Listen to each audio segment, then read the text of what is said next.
राधे राधे सभी को। आप सभी को नवरात्रि की हार्दिक शुभकामनाएं। तो नवरात्रि के उपलक्ष्य में आज हम बनाने वाले हैं नारियल की बर्फी, जो भोग के लिए हमारी बहुत ही अच्छी भी हैं और एकदम सात्विक भी हैं।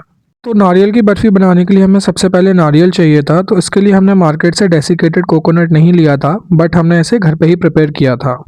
तो यहाँ पे मैंने जो हमारा गोला होता है वो मैंने लिया था और उसे 5 से 6 घंटे के लिए पानी में रख दिया था। पानी में रखने के बाद फिर मैंने उसे पील ऑफ कर लिया था इस तरीके से, और फिर उसको छोटे छोटे पीसेस में मैंने कर लिया था चॉप। तो ये जो हमारा नारियल होता है या फिर जिसे हम गोला बोलते हैं, थोड़ा हार्ड होता है, तो उसको आपको 5 से 6 घंटे मिनिमम आपको पानी में सोक करके रखना है, ताकि आपके बाद में नरम हो जाए और आप अच्छे से इसे छोटे छोटे पीसेस में कर लें कट। तो इस तरीके से हमने पूरे गोले को छोटे छोटे पीसेस में कट कर लिया था। और अब इसके बाद बारी थी इनको कपड़े पे अच्छे से पोंछने की या फिर वाइप ऑफ करने की। तो मैंने एक कपड़ा ले लिया था ग्रीन कलर का, उस पर अच्छे से इनको स्प्रेड कर दिया था और हाथों की हेल्प से देखिए इस तरीके से मैंने प्रेस कर कर इनको वाइप ऑफ किया है। जितना भी एक्सेस वाटर है वो सारा इनमें एब्जॉर्ब हो गया है इस पर्टिकुलर कपड़े में। तो ये देखिए नारियल हमारे अच्छे से सूख गए थे इसमें। फिर मैंने इनको बाउल में कर दिया था ट्रांसफ़र, और फिर बाउल में ट्रांसफ़र करने के बाद मैंने इनको डाल दिया था मिक्सर जार में। तो मिक्सर जार में मैंने सारे आपके ये कोकोनट के जो पीसेस थे वो ऐड कर दिए थे, और ज़्यादा हम इनको बारीक नहीं पीसेंगे, थोड़ा दरदरा रखेंगे जिस तरीके से मैंने आपको वीडियो में दिखाया है। और ये हमारा जो डेसिकेटेड कोकोनट है वो हो गया था बनकर तैयार। बट ये अभी हमारा जो फ्रेशली प्रिपेयर्ड डेसिकेटेड कोकोनट है, अभी भी इसमें मॉइस्चर कंटेंट होगा, तो उस चीज़ को हम एलिमिनेट करने के लिए अब इसको थोड़ी देर क्या करेंगे, इसको थोड़ी देर हम करेंगे रोस्ट। तो मैंने घी लिया था यहाँ पर, और आपका जो कोकोनट मैंने प्रिपेयर किया था वो मैंने आपको दिखाया कि इन दोनों चीज़ों से अब हम क्या करने वाले हैं, इनको करने वाले हैं रोस्ट। तो अब क्या था, अब कुछ नहीं, सबसे पहले मैंने कढ़ाई रख दी थी गैस पर। कढ़ाई अच्छे से गर्म हो गई थी तो उसमें घी ऐड कर दिया था। घी ऐड करने के बाद अब उसमें बारी थी उस गोले का जो बुरादा हमने तैयार किया था, या जैसे हम डेसिकेटेड कोकोनट बोलते हैं, उसको ऐड करने की। तो लो फ्लेम पे हमें इसे अच्छे से 2 से 3 मिनट इस तरीके से स्पैचुला की हेल्प से मूव करना है।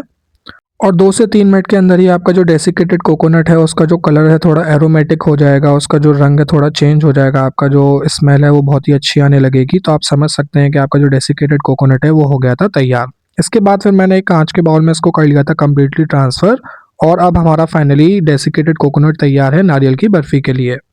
तो चलिए अब और इंग्रेडिएंट्स देख लेते हैं जिनकी हेल्प से अब हम अपनी नारियल की बर्फ़ी बनाने वाले हैं। तो यहाँ पर मैंने 4 इलायची को अच्छे से कूट लिया था खल्लड़ में। उसके बाद मैंने घी लिया है इसमें।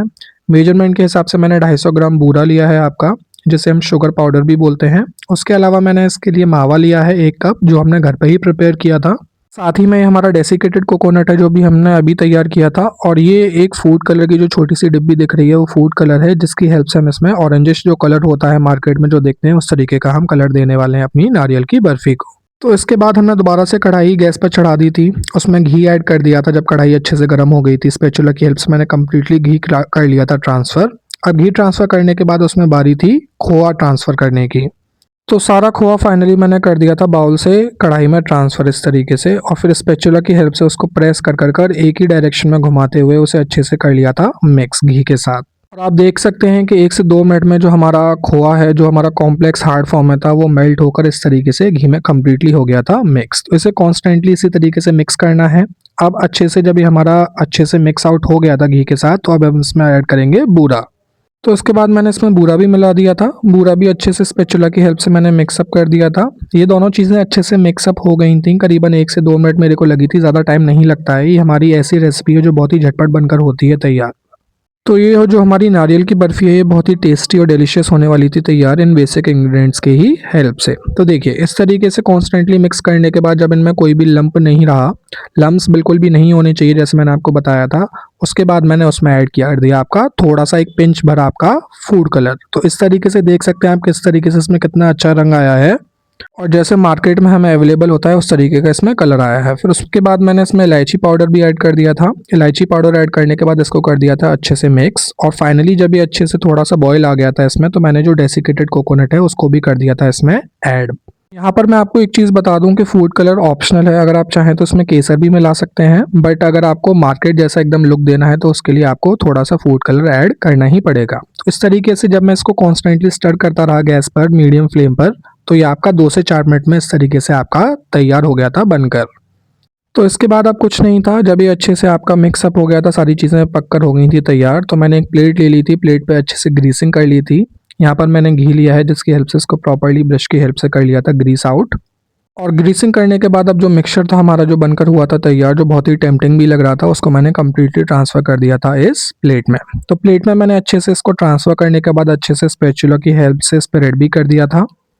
और आप देख भी सकते हैं कि जो ये हमारी बर्फ़ी है वो कितनी ही टेम्पटिंग लग रही है। इसका जो कलर है, इसका जो टेक्सचर है, दूर से देखने में तो ये गाजर का हलवा लग रही है, बट जब हमने इसको टेस्ट किया, जब हमने इसको बनाया, भगवान का भोग लगाया, तो वाक़ई में बहुत ही डिलीशियस बनकर तैयार हुई थी। इसको अब सेट होने के लिए मैंने थोड़ी देर साइड में रख दिया था, लिड की हेल्प से कवर कर दिया था और करीबन आधे घंटे बाद मैंने इसको दोबारा से खोल कर देखा था। तो इस तरीके से हमारी नारियल की बर्फ़ी अच्छे से हो गई थी सेट। अब इसके बाद मैंने इसके ऊपर गार्निशिंग कर दी थी आपके ड्राई फ्रूट से।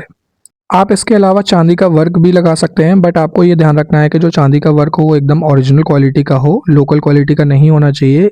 बजाय उसके आप ये काम कर सकते हैं कि आप उस पर ड्राई फ्रूट्स मेरी तरह ऐड कर सकते हैं। तो अच्छे से ड्राई फ्रूट्स स्प्रेड करने के बाद, गार्निशिंग करने के बाद, अब मैंने उनको छोटे-छोटे पीसेस में कर लिया था कट, और जो हमारी बर्फ़ी का पीस होता है उस तरीके से हमारी फाइनली बर्फ़ी हो गई थी तैयार। तो मैंने आपको एक पीस निकाल के भी दिखाया एक बाउल में कि किस तरीके से हमारी जो बर्फ़ी है वो किस तरीके से लग भी रही है। और आप कमेंट सेक्शन में ज़रूर बताइएगा कि आपको ये रेसिपी कैसी लगी, किस तरीके से लगी, और अगर आप किसी तरीके की और वीडियो देखना चाहते हैं किसी पर्टिकुलर रेसिपी पे, तो वो भी आप हमको कमेंट सेक्शन में बता सकते हैं। तो इसी तरीके की वीडियो देखते रहिए। जय श्री राधे, राधे राधे सभी को।